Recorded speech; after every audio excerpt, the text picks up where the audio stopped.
What's up, guys? Welcome back to the channel. Today we're going to check out something from Geprc. It is a brand new micro brushless that you can take out and fly in the backyard, a baseball field, or somewhere in kind of a small space. I do have to say that the T-Cube18 is really extremely fast if you tilt the camera way up, and it will freestyle and it will fly nice and slow around the backyard for a lot of fun. Now it does come in two different versions. $129 will get you the analog version, and again, it is a Squash X, tiny little frame. Usually we see 1000 series motors running up to a 2-inch prop, and in this case it's a super high kV 18,000 kV motor to 1002 series motors, and it is high power on a smaller prop size. So I do feel that the tune on here could be a little bit better in some of the high end ends of the throttle, different maneuvers where I'm coming back around from a loop, things like that. I did see it kind of wobble a couple times, but it gets right back on it and straightens up. But yeah, Geprc could probably work on the tune on this one. And that's the trick, though. When you get this small on this size series of motors, and when I say small, I mean prop size and frame size, everything gets closer and tighter in together, and it becomes harder to tune. So keep that in mind. Watch the other reviews on this particular one if you're thinking about buying it. And I'll try to be as honest as possible in this review for this particular quad. So $139 gets you the analog version. $189.99 gets you the HD0 version, which I have here. And I have to say thanks to Emax for sending us this pair of goggles. Transported to HDs. They're about $200 or less at this point for those. And we're going to take this outside and fly it and see just how well it works outside in the backyard. One thing that I got to mention too is that I did crash it straight into, and I believe Nick Burns also crashed his straight into a fence post or a tree or something like that. And this one, I ended up crashing it straight into our heat lamp on the back deck. So I was coming through the overhang like you guys, the underhang, like you always see me do, and I zipped through there at Mach speed. This thing has a lot of speed to it. Smacked that heat lamp, bounced and landed on the concrete.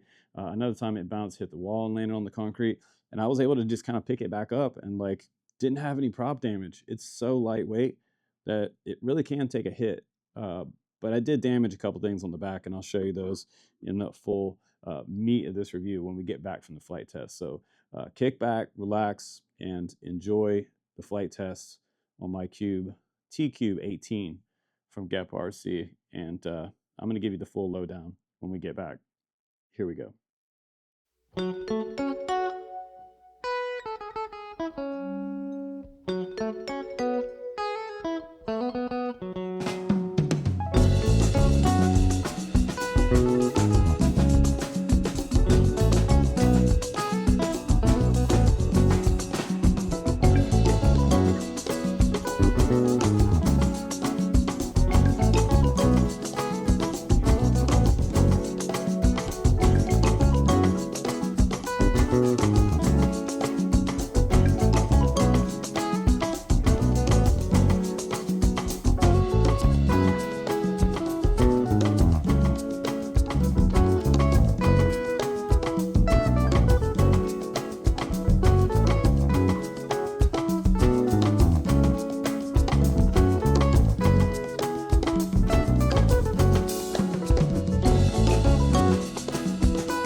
right, guys, welcome back to the flight test. Here it is sitting on the bench, and let's go ahead and like just dive into it. I'm gonna say that the PID tune on here wasn't perfect. It's probably about I'd say 70% done. I do think that if someone in the community can PID tune this for us and smooth some of those high end throttle situations out, some of that waggle out, it doesn't cause a crash to the ground, but there is some noticeable kind of vibrations going through the props to the frame. And again, I've talked about that before. It's when you squash everything in, getting closer and getting bigger power system on here. Something like 1002 series motors with 18,000 kV. It's just a whole lot of vibration with a sort of a thicker cord prop right here. It's almost like a little bit larger type of Whoop prop on here. These are the Gem Fan 45 millimeter props. You do get 8 of these in the box, which is nice. You also get the HD0 system on here. 2 rubber bands were already on here. I would have liked to see straps maybe on this particular design, but it does have a 6-bolt top plate release. And this is about a 2 millimeter 3K carbon fiber top plate, which again, like Geprc uses nice quality carbon fiber. So I don't see any problem there. Up front, we do have the HD0 camera. I wish they'd used a little higher quality camera there for our camera situation. But over here, you can see the stack itself. It has a UFL connector here running some antennas, dipoles back here to our TPU setup and our XT30. Below that, we have an F411 Taker series AIO 12 amp ESC combo. And I guess the cool thing about this is that it's not running the BL Heli ESC firmware on here. This one's actually running BlueJ. So this one is updatable and going to be more future proof than something that's going to be stuck to BL Heli firmware that you can't readily update in the years to come. Where the T-Cube18 is amazing is the weight. I mean, it is a super lightweight frame, super durable, and comes in at 43.1 grams on the total frame and component weight. Now, if I get in here with something like my 720 milliamp, this is a 2S720 with an XT30 that gets us up to 78.3 grams total takeoff weight. And probably my favorite longest running battery is something like the Tattoo battery. That's a 2S850. If you want to get over 5 minutes on this quad, this is about the only way to do it before you start to kind of get into putting something too heavy on there. And that gets us up to 82.9 grams total takeoff weight. Now, since this is a review, we can get more into some things that, maybe I'm a little not liking so much about this design. And again, it's probably the fact that everything is so close in together here. You have a decent amount of clearance between the flight controller and the VTX here from the props. And back here is where we didn't have a lot of clearance. You're going to need to kind of wind up that cable and come over the top. And you still have a pretty good amount of clearance between the battery cable and the back props. But where you don't have a lot of clearance is where your ELRS antenna, little dipole, or the Immortal T antenna, was hanging off the back here. It's kind of sticking out like this.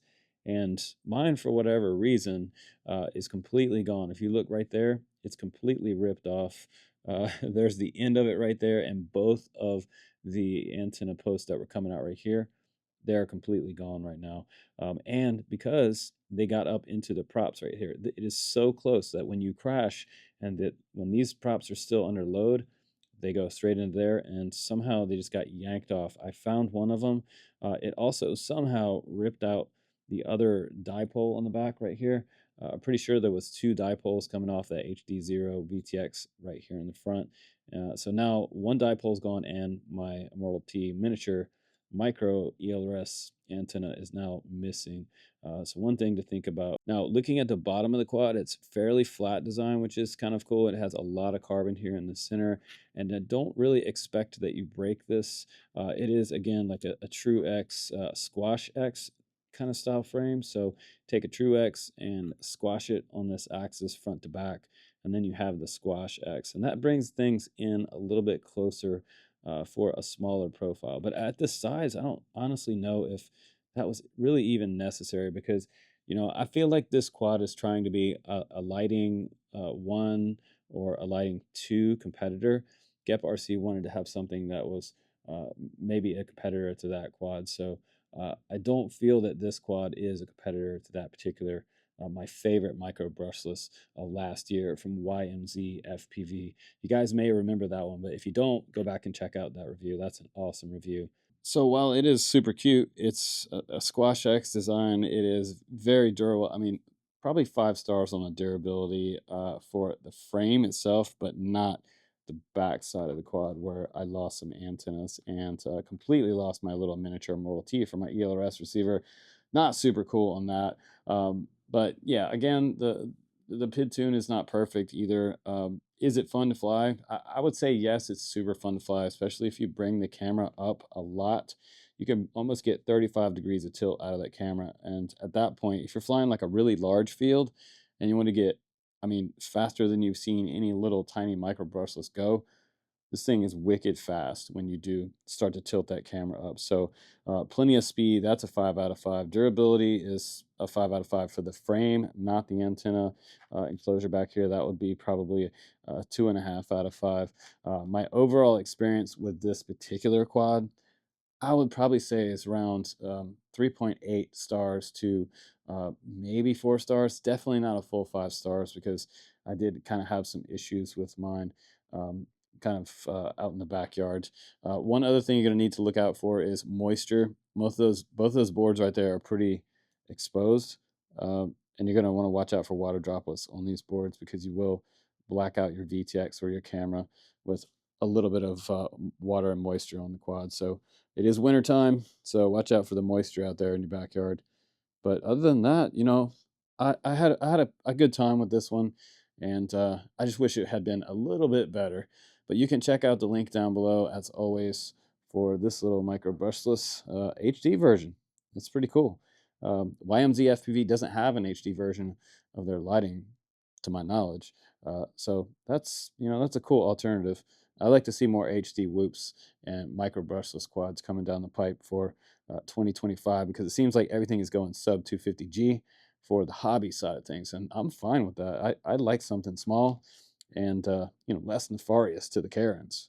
But I appreciate you guys for watching. Watch out for those crazy Karens out there, and let me know what you're flying recently in the month of December. I'd love to hear from you. Make a comment down below and like this video if you enjoyed some honest review of the new Geprc T-18 T-Cube18. Again, I'm with the other reviewers. I don't know where the cube is on this thing.